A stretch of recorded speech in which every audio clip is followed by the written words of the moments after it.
Ok, gracias Briana. Ahora vamos a pasar con el tema de mielinización que se les estaré dando mi persona, que, es que soy Wendy Galindo. Entonces solo déjenme compartir pantalla.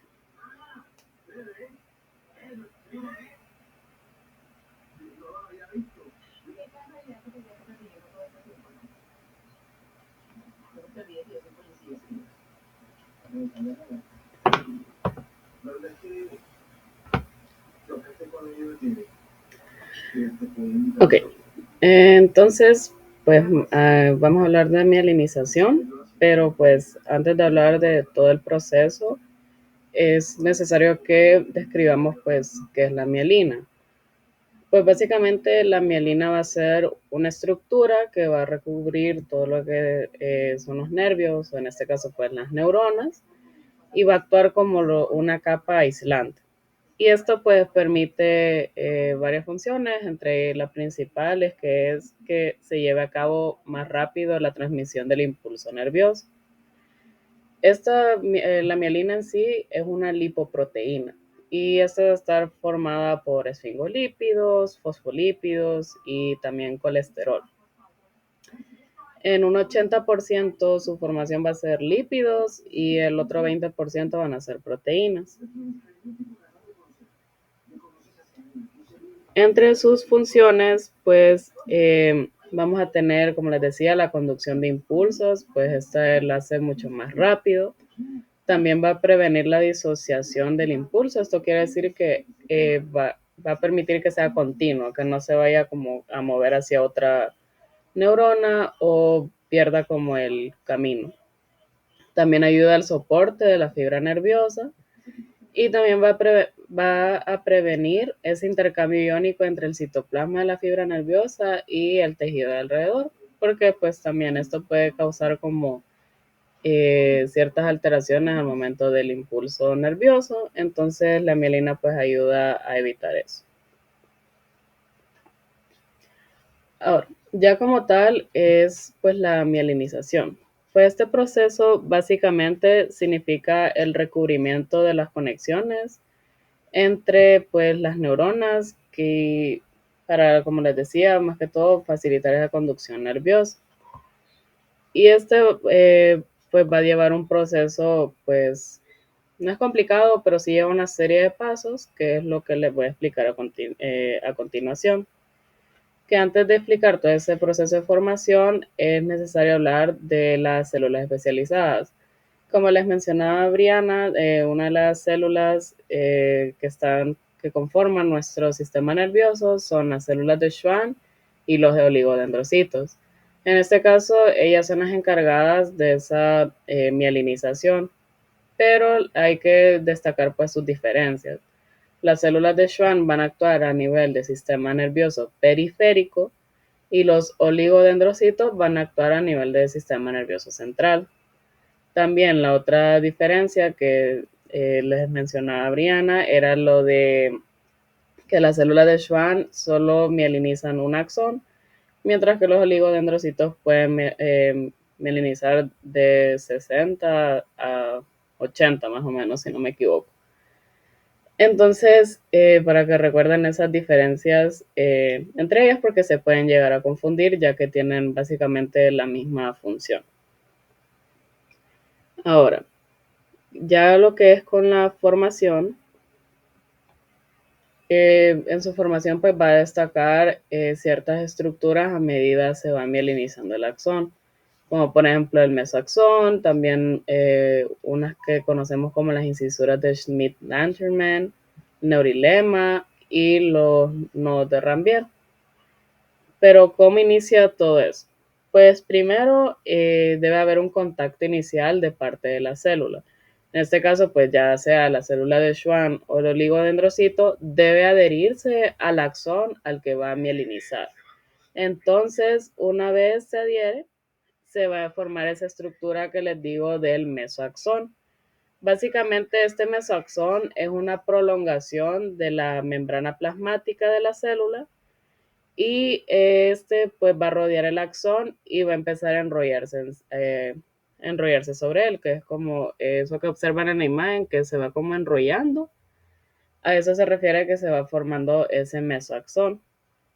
Y no solo es como que va a haber un mesoaxón, sino que hay dos tipos. Hay un mesoaxón interno y también va a haber un mesoaxón externo. El mesoaxón interno va a estar en contacto con la parte más cercana al axón, mientras que el externo, pues, como dice su nombre, va a estar en contacto con la membrana externa de la célula glial. Entonces, a medida pues la mielina se va depositando entre las capas, el mesoaxón se va extendiendo y básicamente lo que va a hacer es facilitar esa envoltura concéntrica del axón. Ahora, con el segundo paso, que es la compactación y las incisuras de Schmidt-Lantermann, básicamente pues ya sabemos que la célula de Schwann o el oligodendrocito pues se está envolviendo al axón. Entonces, esas capas de mielina tienen que empezar a compactarse porque son varias capas, no solo una. Entonces, al compactarse se va a ir eliminando mayoría del citoplasma de la célula. Pero van a haber unas regiones de la mielina que no se van a compactar por completo, van a quedar como ciertos espacios, que esto es lo que conocemos como las incisuras de Schmidt-Lantermann, porque son esos espacios en los que la mielina no se compactó completamente. Ahora, estas incisuras pues no es que solo son espacios sin nada, ellas van a tener pues pequeños restos de citoplasma y también van a permitir el intercambio de nutrientes y van a ayudar a mantener lo que es la mielina. Estas incisuras son mucho más abundantes en el sistema nervioso periférico, pero en el sistema nervioso central no van a ser tan notorias. Se puede decir que son incluso hasta ausentes. Ahora, ya que tenemos el mesoaxón y ya se compactó pues la mielina, ya vamos al tercer paso, que debe ser la formación del neurilema y básicamente la maduración de esta mielina. Este neurilema más que todo es en el sistema nervioso periférico y pues las células de Schwann lo que van a hacer es que dejan una capa externa y esa capa externa es lo que conocemos como neurilema o también lo pueden encontrar en ciertos libros como la vaina de Schwann. Y este básicamente va a contener lo que es el núcleo y el resto del citoplasma de la célula. Este neurilema pues es muy importante porque va a ayudar a lo que es la regeneración nerviosa. Este va a proporcionar lo que es pues soporte y también ciertos factores que ayuden en caso digamos que la neurona se lesione. Entonces el neurilema puede ayudar a como que a curar el axón de nuevo. Ya si hablamos del sistema nervioso central, pues los oligodendrocitos no van a formar neurilema. Eso solo ocurre con las células de Schwann. Esto es porque en el sistema nervioso central, pues la regeneración es mucho más limitada. Es más fácil hacerlo a nivel del sistema nervioso periférico. Pero los oligodendrocitos pues no cuentan con esa función que tienen pues las células de Schwann. Es importante que tengan en cuenta eso porque podría ser como alguna pregunta de verdadero y falso. Entonces, solo las células de Schwann tienen esa capacidad de formar el neurilema y que por consiguiente, pues la capacidad de regeneración. Mientras que los oligodendrocitos, pues no. Luego, pues eso nos lleva al cuarto paso, que ya son los nodos de Ranvier y la conducción saltatoria. Primeramente con los nodos de Ranvier, básicamente es porque la mielina no es continua, no es como que solo una capa interminable, sino que va a dejar como ciertos espacios. Entonces, para más o menos ilustrárselas, entonces vamos a tener el axón y la mielina no es como que va a cubrir así todo el axón, sino que es como deja ciertos espacios, entonces va a ir acá un poco de mielina, aquí y así sucesivamente. Entonces, al dejar esos pequeños espacios, son lo que conocemos como los nodos de Rambier. Y en estos nodos de Rambier, pues vamos a encontrar lo que son canales de sodio. Esto es importante porque esos canales de sodio es lo que nos va a permitir la que es la conducción saltatoria. Básicamente con conducción saltatoria se refiere a que el impulso nervioso hace esto. Como que va saltando, ¿verdad? Entonces va a ir así como de nodo a nodo. Y eso es lo que permite que ese impulso nervioso pues sea mucho más rápido y no consuma tanta energía. Entonces básicamente esa es como la función de esos nodos de Rambier y lo que permite la conducción saltatoria. Entonces, recapitulando como la importancia de cada una de las estructuras que se forma paso a paso, pues con el mesoaxón, como les decía, pues es como el inicio. Entonces, lo que quiere hacer es facilitar que se envuelva la mielina, que haga sus capas concéntricas. Luego vamos a tener lo que son las incisuras de Schmidt-Lantermann. Estas van a permitir ese mantenimiento y que fluyan esos nutrientes en la mielina. Y luego el neurilema que les decía, ¿verdad? Que ese pues es para la regeneración de nervios, pero a nivel del sistema nervioso periférico. Los nodos de Rambier, no se les olvide, son cada uno de los espacios que queda entre cada una de las vainas de mielina. Y estos, pues por consiguiente, van a ayudar a agilizar el impulso nervioso que lo hace mediante conducción saltatoria. Entonces, eso con la formación. No sé si les quedó claro, tienen alguna duda.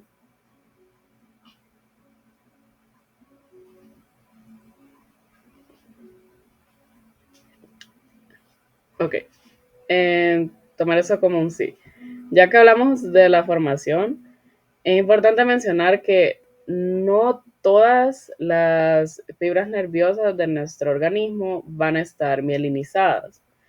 Hay un buen número de ellas que son amielínicas, o sea que no cuentan con esa vaina de mielina. Y pues, o sea, puede ser que esté completamente ausente la vaina de mielina o simplemente es que es una capa demasiado delgada. Pues, la conducción por consiguiente va a ser mucho más lenta y pues la señal no se va a propagar de manera continua. Perdón, se va a propagar de manera continua y no va a ser saltatoria como la que les ilustraba en la diapositiva anterior. Estas más que todo las vamos a encontrar a nivel del sistema nervioso autónomo y eso ayuda con ciertas señales, impulsos involuntarios, que puede ser como el control de órganos y glándulas, que son cosas que nosotros no pasamos conscientes que están haciendo su función, sino que los hacen ellos mismos. Aquí pues estas van a ser esenciales cuando no se ocupa de esa respuesta rápida. Ayudan mucho, digamos, con lo que es el dolor crónico y el control del músculo liso en los órganos. El dolor crónico, pues, porque si fuera de respuesta rápida, nuestro cuerpo se acostumbraría muy rápido. Y pues con el dolor y ese tipo de señales que indican como enfermedad, el cuerpo no necesita adaptarse rápidamente porque nosotros debemos darnos cuenta que algo está mal. Entonces, en este caso ayuda mucho que la transmisión de ese impulso nervioso pues sea más lento.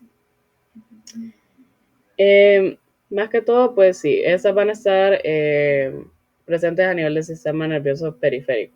En el sistema nervioso central, pues no las vamos a ver. Y aunque no presenten mielina o sea muy delgada la capa, igual las células de Schwann tienden a estar presentes en estos axones. Simplemente ellos no van a formar el mesoaxón. Entonces eso significa que no van a formar las capas de mielina concéntricas y solamente es para dar cierto soporte estructural y metabólico al axón.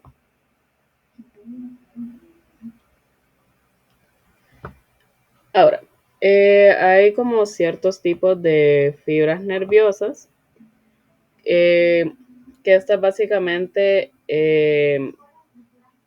van a ser varios tipos, como las fibras A alfa, las beta, las gamma y las delta. También hay fibra B y fibra C. Esto básicamente es como una clasificación de las distintas fibras nerviosas que hay en nuestro organismo. Y les traje este cuadro como resumen, más que todo para que sepan en cuáles van a encontrar mielina y en cuáles no. En este caso, las fibras C son las amielínicas. Y entonces, como les decía, estas vamos a encontrarlas cuando ocupamos funciones de dolor y también a nivel del sistema nervioso autónomo. Porque, como ya les explicaba, esas, digamos, con el sistema nervioso autónomo no ocupamos como estar pendientes al 100 de las funciones que debe hacer ese tipo de órganos. Y el dolor, pues no ocupamos acostumbrarnos muy rápido porque si no, no nos daríamos cuenta que algo está mal. Ya el resto de las fibras, pues esas sí van a tener mielina. Y algo también importante que se tienen que fijar es que en estas fibras deben fijarse en el diámetro en relación con la velocidad. Entre mayor sea el diámetro de estas fibras, va a ser mayor la velocidad. Entonces, digamos, las fibras A alfa, esas van a tener mayor diámetro, que oscila entre 12 a 20 micrómetros. Entonces, por consiguiente, van a ser las más rápidas. Como pueden ver, van desde 70 a 120 eh, metros por segundo. Entonces, para que tengan esa relación, ¿verdad? Entre mayor diámetro, mayor velocidad de las fibras. Digamos, estas fibras alfa que tienen gran rapidez van a tener funciones motoras, van a estar en músculo esquelético, también son sensitivas para el tacto, presión y vibración, que esas funciones las van a ver mucho más a fondo en lo que es segundo parcial. Al igual que las gamma delta, que es el uso muscular, dolor agudo, temperatura y tacto, también la miran mejor en segundo parcial y así. Este básicamente solo es para que miren cuáles son mielínicas y cuáles son amielínicas y cuáles son pues las más rápidas en esta transmisión del impulso. También es importante mencionar que la mielinización al finalizar el segundo trimestre de la gestación, pues se han mielinizado las raíces de la médula espinal y también se ha iniciado en el tronco encefálico. Pero no toda la mielinización termina en lo que nace el bebé, sino que también necesita cierto desarrollo fuera del útero para que se termine ese proceso de mielinización. Ahora, la mielinización, pues podemos verla mediante ciertos estudios de imagen, porque lo que es la maduración y la mielinización normal del encéfalo lo vamos a relacionar con una reducción de la difusión de agua y también se puede ver mediante nuevas tecnologías de lo que es como resonancia magnética. Y también se ha logrado pues identificar ciertas alteraciones de la mielina, que eso pues cuando está alterada la mielina se puede asociar con ciertos retrasos del crecimiento y del desarrollo. Y esto lo podemos ver por como técnicas como la tractografía, que es la imagen de la izquierda, o también hay una técnica que es por sus siglas MRDTI, que en inglés es Magnetic Resonance Diffusion Tensor Imaging. No es necesario que la aprendan, pero solo para que tengan como información adicional. Estas básicamente ayudan a detectar como esas diferencias entre los niños con desarrollo normal y aquellos que tienen cierto retraso. Y pues ayuda como a ver esas alteraciones estructurales que en una resonancia magnética convencional pues no podríamos ver. Pues eso sería por el tema de mielinización. Si tienen una duda me la pueden hacer ahorita. Espero que haya quedado claro y que lo haya explicado de la mejor manera. Entonces no sé si tienen dudas.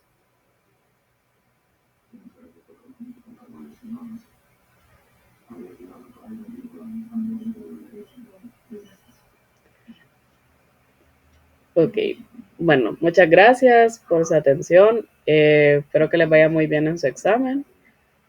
Y pues ahora vamos a seguir con lo que es el siguiente tema, que sería las generalidades del sistema nervioso y vamos a ver un poco de ontogenia, que lo dará el instructor Ronaldi Sosa.